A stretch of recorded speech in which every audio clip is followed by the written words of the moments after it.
Ever since the Kansas City Chiefs drafted Patrick Mahomes back in 2017, that has altered the course of the Kansas City Chiefs franchise for years to come. And I think it's no surprise to anybody that Patrick Mahomes is arguably one of the greatest quarterbacks to have ever played the game already, within only 6 years of playtime as a starter. And within the last 5 years, the Kansas City Chiefs, led by Patrick Mahomes and Andy Reid, were able to win 3 championships. One in 2019, one in 2022, and the most recent in 2023. The Kansas City Chiefs were able to go back to back in 2 prior years. Which leads me to the question now. With the amount of talent that the Kansas City Chiefs have, the amount of talent that Patrick Mahomes possesses, and the brilliance of Andy Reid, can this team three-peat? And to answer that question, I think they will. I think the Kansas City Chiefs will be the first team in NFL history to three-peat. Now, and this is just coming from my perspective of watching Patrick Mahomes. Every single year, he just knows how to move the offense.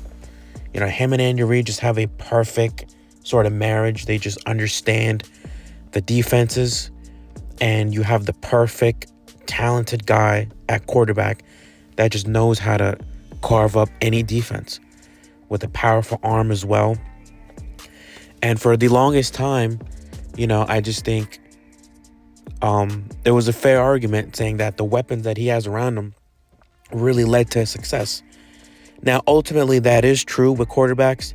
You do need to have good weapons in order to be successful.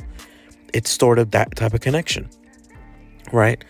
With Patrick Mahomes, he had Travis Kelce and Tyreek Hill, which led to a lot of his success, especially that first year as a starter in 2018, where he threw for over 50 touchdowns, right?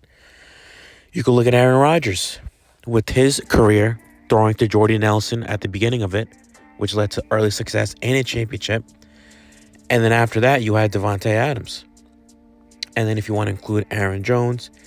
And now Aaron Rodgers plays with Breece Hall, Garrett Wilson, right? You have players that feed in, that help your stats, and you ultimately help their stats as well with the wide receiver core.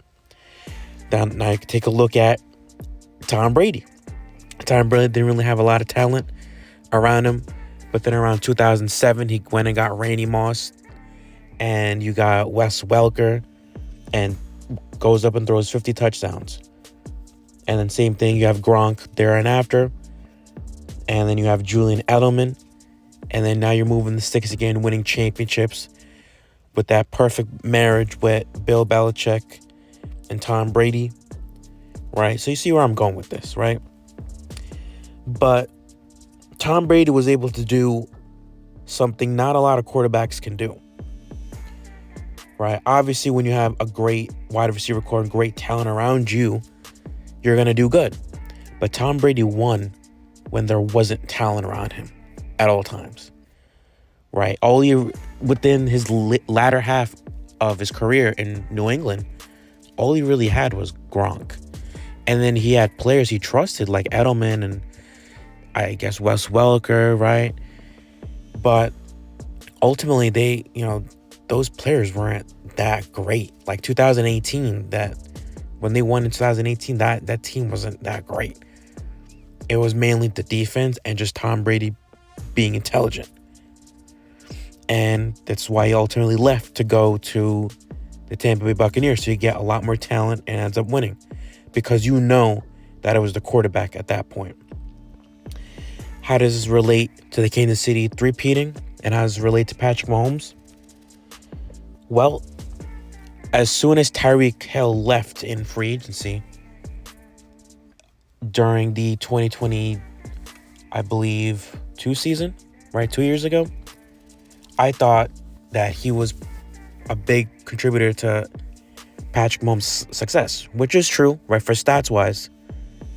And when they went to the Super Bowl in that year, you're just looking at the offense is stacked, with Philly. They got A.J. Brown, they got Jalen Hurts, they got Devontae Smith, they got one of the best offensive coordinators in that league with Steve Steichen. They got a great defense as well.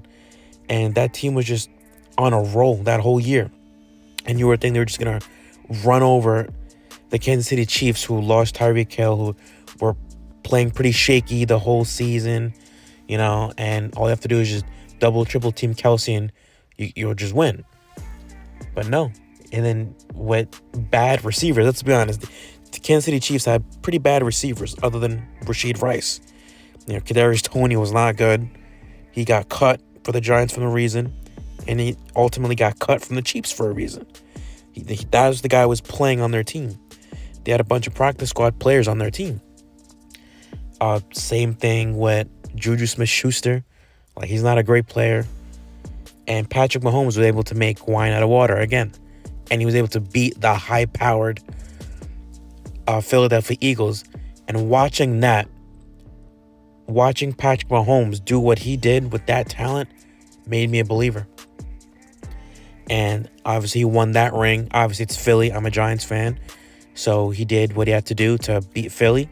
That's a victory for the Giants all day, every day. And then last year, other than the Taylor Swift nonsense, they just kept winning every game. Right? With the help of the refs as well. That's a big thing. I think the refs are also going to help the Chiefs a lot this year with penalties. They already clearly didn't penalize Steve Spagnuolo for calling a timeout week 1 when you're not supposed to call a timeout. Only the head coach can call a timeout. But hey, whatever. But in 2023, they went all the way to the top with their talent that they had, Rashid Rice, Travis Kelce, and they ended up winning the championship. They beat the San Francisco 49ers, who they beat the first time around in 2019. You would think with this super-powered offense, similar to Eagles, right? You got from 2019, you got an upgrade with Brandon Ayuk and Christian McCaffrey, a better George Kittle, a better Deebo Samuel, a better quarterback with Brock Purdy, a much better stacked defense, Montez Sweat, the guy from Washington, I'm just forgetting his name at the moment. And, they had a crazy pass rush, Nick Bosa. Everybody was there, and they end up going to overtime, and Patrick Mahomes wins it again. They had a great defense. That defense came in clutch last year. And now you have the same defense, same coordinator, same head coach, same quarterback, more talent. Now you go and draft Xavier Worthy to fill in that Tyreek Hill type role. You still have Rashid Rice, you still have Travis Kelce. And this team is just primed to win again. They're just going to win again. Who's going to beat them? Who in the league is going to beat them? If Philly in 2022 couldn't beat them, if the San Francisco 49ers at their absolute peak couldn't beat them last year, 2 teams in their peak in the Super Bowl, best coordinators, best player personnel, if they couldn't beat the Chiefs, and now that they're not the same as they were before, who's going to beat them now? Who's going to beat them now? There's just no other team that can beat the Chiefs. Because they're just going to play their disciplined football, and they're just going to come out on top. They have a great run game with Isaiah Pacheco as well. They're bringing in Kareem Hunt now because he's a little bit banged up, but this is just primed to be a three-peat. The Kansas City Chiefs and Patrick Mahomes will three-peat again. Let me know if you guys think otherwise, but that's just how I think about it. Turning wine into water, water into wine, however way you want to think of it. They just do it all. So let me know your thoughts. I got to get back more into football, get back more in the season, swinging things, baseball, playoffs coming around. I got to get more consistent. But with that being said,